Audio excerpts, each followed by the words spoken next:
Hi, everybody, and welcome to the Tell Us How to Make It Better podcast. Do you have a plan for your business or home in a disaster? Where I live in Tampa, Florida, we just had another close call with a major hurricane. And one of the things that was so impressive was all the planning that went into place in Tampa, St. Pete, and all the areas around here. There was a plan in place for getting people to emergency shelters, rescuing people after the storm passed, and restoring power as quickly as possible. Now, while there was clearly an area-wide plan, how many individuals and small businesses do you think had the same level of planning? My guest today is Terri Richards. Terri is a disaster management expert, and she's using her knowledge and experience to help small business owners with developing preparedness and continuity plans. But what she teaches them is important information for all of us to learn. I'm George Siegel, and this is the Tell Us How to Make It Better podcast. Your home is probably your biggest investment, and every week we show you warning signs and solutions to help you protect it. Tell Us How to Make It Better is partnering with the Readiness Lab, the home for podcasts, webinars, and training in the field of emergency and disaster services. Terri, thank you so much for joining us today. Thank you for having me. I appreciate it. It looks like you're going somewhere. You're out and about today, huh? I'm out and about because of my job in emergency management consulting. I am on the road a lot. Okay, tell us about what you do. You have some impressive credentials in emergency preparedness, helping businesses and families. And so tell us a little bit about that. So, we hear a lot in the media about the increasing number of disasters and the impact that they're having on businesses and families and people in general. And my goal is to get out there and teach people how to prepare for those disasters, how to mitigate some of those things that could be happening, and with businesses, how to get them back up and running as quickly as possible following a disaster so they are losing less revenue. Now, I like to focus, a lot of my podcast focuses on homeowners, but businesses are a huge part of the community. I remember last year with Hurricane Ian, there are scenarios that if Ian had hit here, that up to 60% of the businesses would have been uninhabitable and badly damaged by the hurricane. So businesses need to take this really seriously, don't they? They absolutely do, because a lot of times, especially small businesses, because after a disaster, those are the primary companies that end up shutting down, because the losses are so great. They just don't have the insurance or the capacity to fix everything and start back up again. And by having these plans in place and knowing how to respond in the emergencies, and then how to get themselves up and running to keep that revenue coming in as quickly as possible, can help mitigate those losses of small businesses that really help build the foundation of our economy. Whenever a disaster comes through, we always seem to see the coastal damage. That's where the media is showing the houses that were damaged. But when a business is destroyed, the effects of that can be pretty far reaching, can't they? It's more than just the business owner. It's everybody that worked there, everybody that went there. Exactly. It's the employees, the customers, the local economy that business fed. And the repercussions aren't short term. Like when you're talking about a family, they lose their home. If they have insurance, the insurance company comes in and helps them to rebuild. And it takes a few months, but they're given a place to stay temporarily, generally. And they get to go back to work, and they get to keep moving forward with their life. But when you're talking about a small business, you're not just impacting that one area. Now you have a bunch of people that are suddenly finding themselves unemployed, and they may have had damage on top of now they no longer have a job. So it has a cascading effect that often we don't see talked about in disasters. We generally, through the media, we generally get to see the shock and awe criteria. We'll bring up the Lahaina fires in Maui, and everyone's talking about, look at these homes, how they've been destroyed. Look at what this wildfire did. And nobody's really talking about the people. Nobody's really talking about the direct impact to these people. A lot of them have been priced out of their homes. They may never be able to rebuild. And then you have predatory investors that are coming in and already trying to buy the property off of these folks, 2 days after a major disaster where they may have not only suffered the loss of their home, but the loss of family members. And they're being targeted by these people, and there's no one really to stand there and represent them. Yeah, we saw a lot of that in my documentary film, The Last House Standing. We went to Panama City and Mexico Beach, and people do swoop in and try to get stuff for pennies on the dollar, taking advantage of victims. So they're really they're hit twice, once by the disaster and then once after that by people just trying to rip them off. And it's not even once. I mean, it'll be more than one investor, and they're very tenacious. That's unfortunate. I hate to hear that. Now, we also saw in Mexico Beach too, when a resort has a problem, all the people that work there probably didn't live by the beach. They might have been a mile or two inland, maybe a little further. And there's a lot of damage away from the center that is in the spotlight that is never talked about either. Those people's lives are affected potentially with their job and the place they were living. And that's true. We, like you were saying before, we often see the point of impact for a hurricane, let's say, where the eye made landfall, or just to the east of that eye wall where the winds are heaviest, but they don't really talk about the inland flooding and the tornadoes that are spawned off of that hurricane that do damage much farther away from the center of the storm.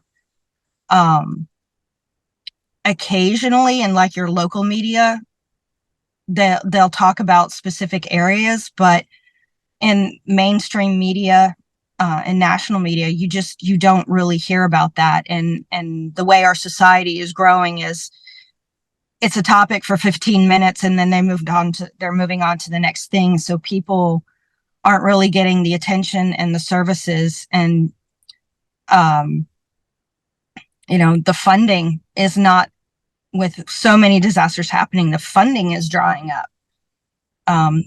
We'll go back to the people in Maui, and they are crowdfunding on social media and producing groups that where somebody's house was still standing after the fire. They're housing multiple families. They're going out and providing their own food, water, and resources because they aren't getting them. That's a whole nother issue, is if we have all these resources that can't get to people for whatever reason, we've got a group of people here who are extremely resilient. They should be a tremendous example to the rest of us on how to come together as a community and make things happen. And then people have to be extra aware when you're donating money to a tragedy like that. You want to make sure the money's getting where it's intended to go. So many people have visited there that are touched by what happened, but it is unfortunate once you become a victim. So certainly in a situation like that, when you're talking about preparedness, I would think in Hawaii, they're prepared for hurricanes, they're prepared for potential flooding from rain, and possibly tsunamis, because they get tsunami warnings from earthquakes there probably, or volcanoes. But I don't know that they could have prepared for this. What could they have done to even have had a thought that this could happen? So actually, wildfires are a consideration there because the Hawaiian Islands are volcanic and they're active. And typically your wildfires would be triggered by a lava flow or an ash plume with sparks that are generated. This one is a little bit unusual because not only it's a disaster within a disaster. So not only were they experiencing wildfire situations, which they haven't really determined the cause of, but then they have hurricane force winds that are feeding that fire. And if it's been abnormally dry, then that's just an added condition. So while they could have they should have plans for wildfires just from a volcanic activity scenario. This one might have had an extra push with a hurricane fanning the flames. Now, as we're seeing, I was looking at the weather this morning, and the tropics are heating up. There's a potential hurricane tropical storm that could affect Southern California. That will have happened by the time this podcast airs, one way or the other. But it's going to be a very active next several months. What can we give people as a thought process about what they should be doing from a preparedness standpoint? Anytime that you enter a season, whether it's a wildfire season or hurricane season, winter storm season, there's just a set of steps that should be followed. General preparedness things that can help make an incident easier. And I'm not talking about the prepper side of things. I'm not talking about stockpiling your kitchen for a year and a half or anything like that. I'm talking about simple things that you can do. When you're in the store, if you have the capacity, buy a couple of extra cans of canned vegetables. Don't run out and buy bread, milk, and eggs, unless you plan on eating French toast when the power goes out. That's my joke. It's a French toast effect. Everything but the bread requires refrigeration, but that's what gets cleaned out of the shelves. The first thing anytime there's a preparation for a disaster. That's not what you need to buy. You need to buy those canned goods, those shelf stable items. Have a case of water on hand and really be able to sustain yourself for at least 3 days. I mean, that is the absolute minimum. And we talk about things like, it's 1 gallon of water per person. So when my children were younger, we had 7 people. That's a lot of water. That's a fill the bathtub up. Yeah. And use that for your drinking water. Scrub the bathtub, fill it up with water, because trying to have 10 cases of water on hand all the time, that's a little bit extreme. But there are other ways to do things and simple things. In a windstorm, make sure that you've got debris that could be picked up and thrown from your deck or whatever. Take it down, put it away. In a blizzard, in a snowstorm, if you're up north and it gets cold enough, make sure your vehicle is plugged in so that your battery's charged. So if you need to get somewhere or you need to go outside and use your vehicle to charge your cell phones because the power's out for a while, that those things are done and that you are ready for, the impact. And unfortunately, we can't be absolutely ready for the most crazy scenario, but just the little things that you can do to make sure that you can sustain yourself for 3 to 5 days before resources are opening back up again. Those are things that can be done, and they don't have, and it doesn't have to be really expensive. Does it frustrate you when you watch news coverage as a storm is approaching or as an impending disaster is moving in, and there's long lines of people now doing everything at the last minute? Like, we seem to be a society that goes, it's not going to happen to us. Oh my God, it could happen to us. Now we need to do something.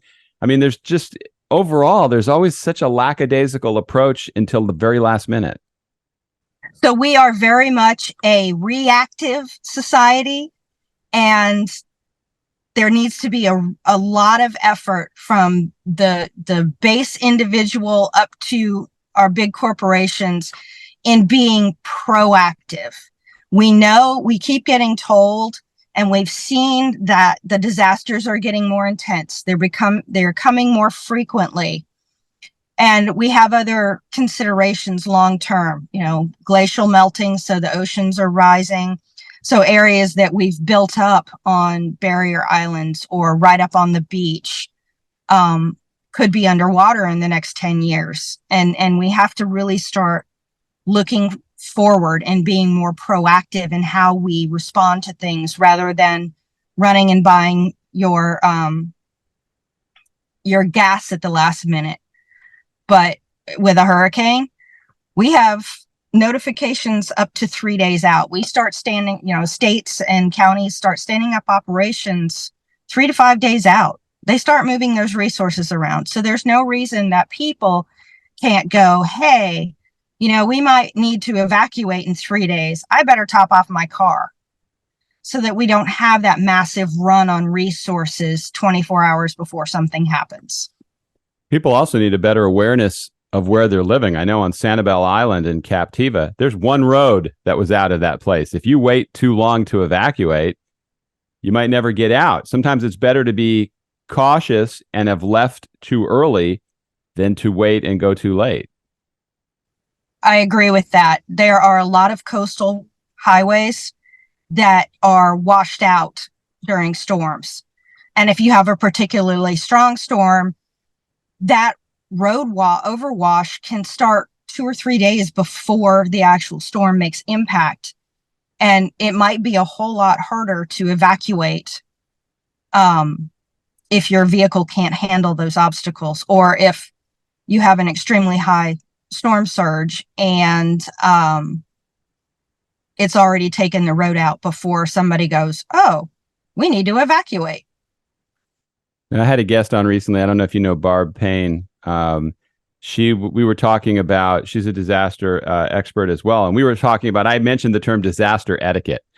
And I don't hear it talked about a lot, but it's actually something that's pretty significant if you think about it. I understand what's going on in Hawaii. In a crisis, you have to help your neighbors. If you have humanity, you have to, this is the time that you're tested to do the right thing.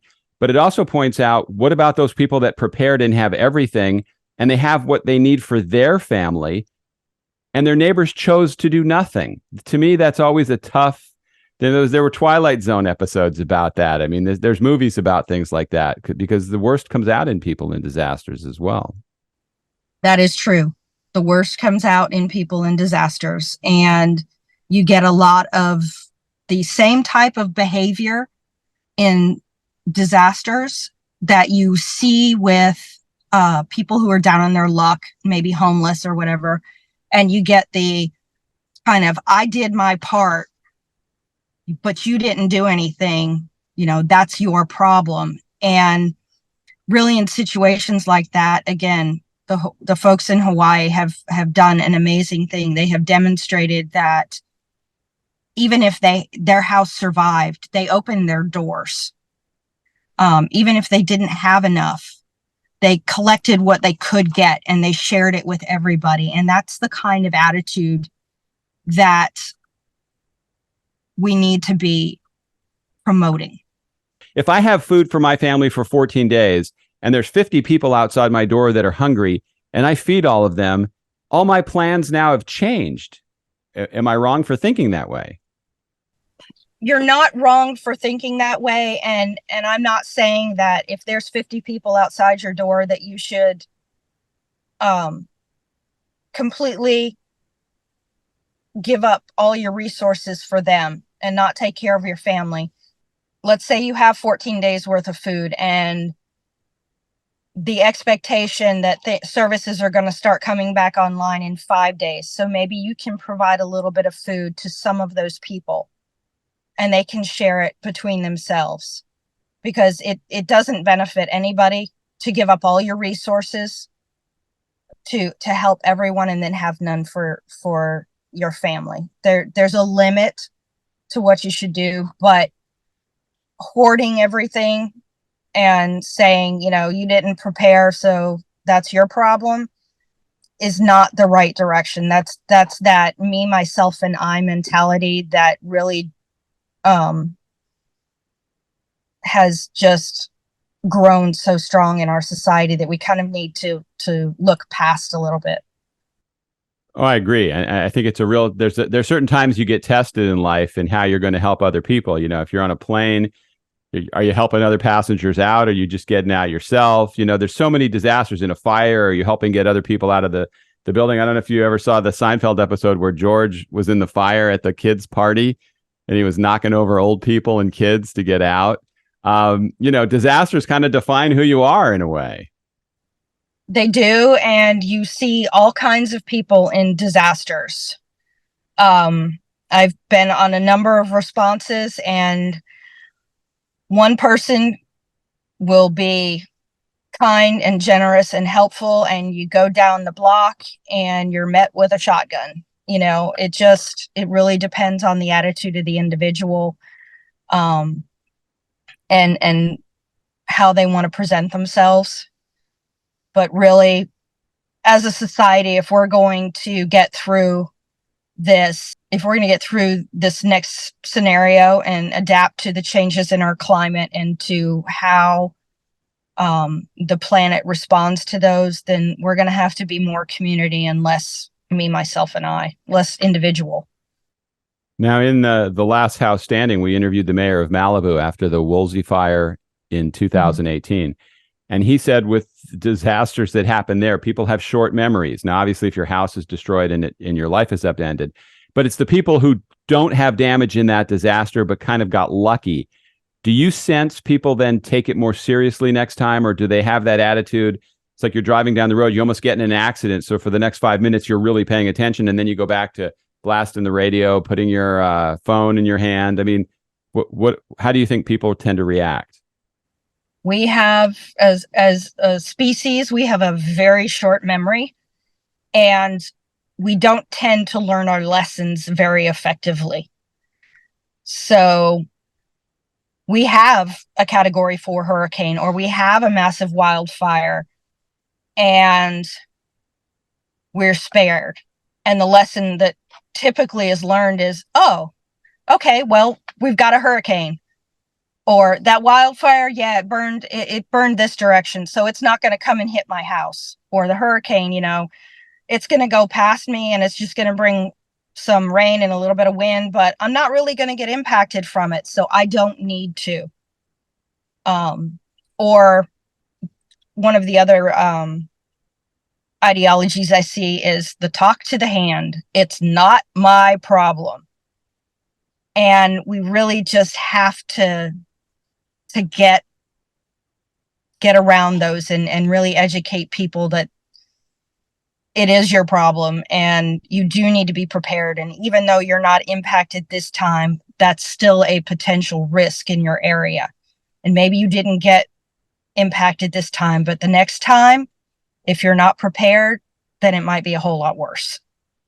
And there are things that, I mean, for some, it's probably too late. If there's a storm heading your way, you're not getting flood insurance at the last minute.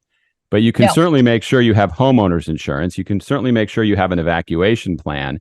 I mean, there's something everybody can do to at least be better off than they would be if they did nothing. Absolutely.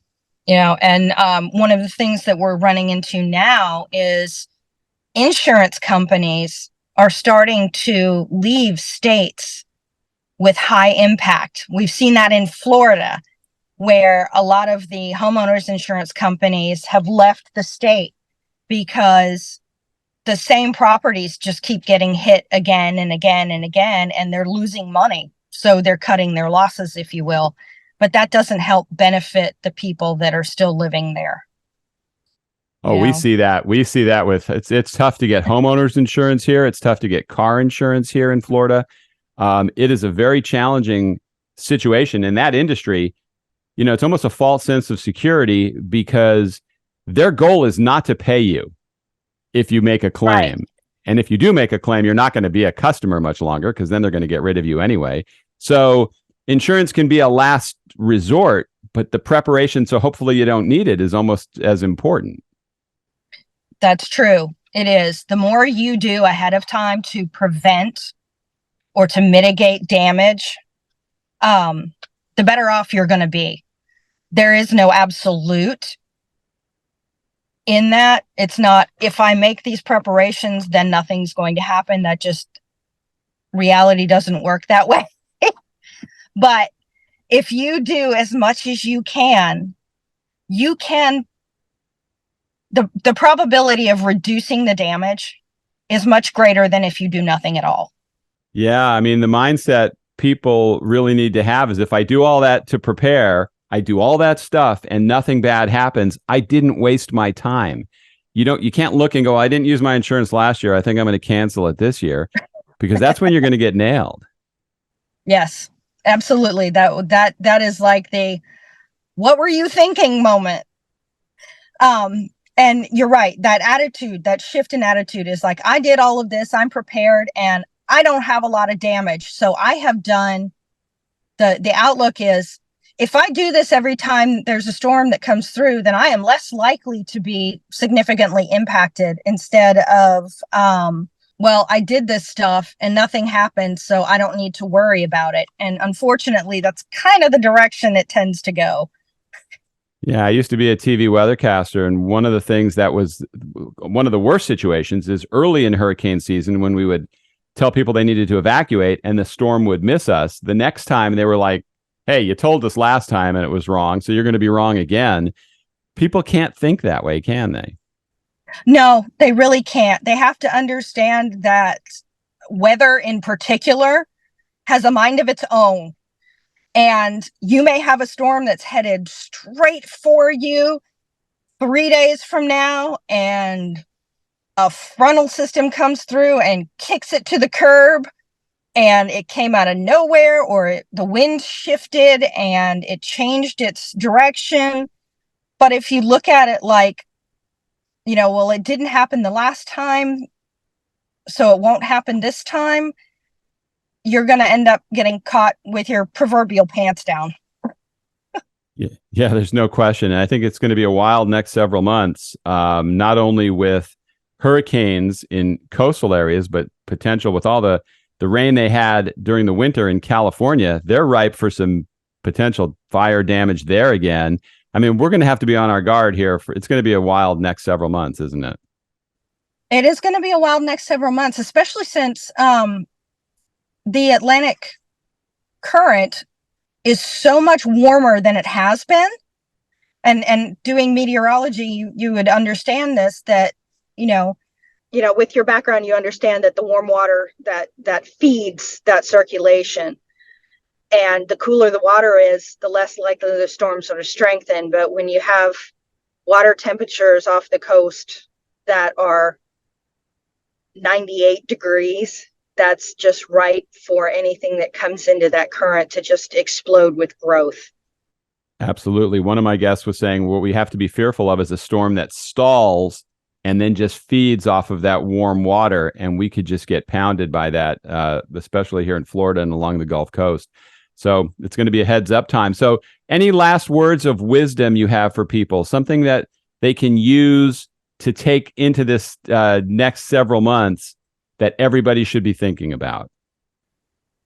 So everybody should understand that we cannot predict exactly what the weather's going to do. And the best thing you can do is be prepared for the unexpected. Great advice. And as always, hopefully people will take that to heart, because when you see victims afterwards and the state and how their lives change, you never want to end up like that. You really don't. And the best way to mitigate that is to do that preparedness ahead of time and be more proactive than reactive.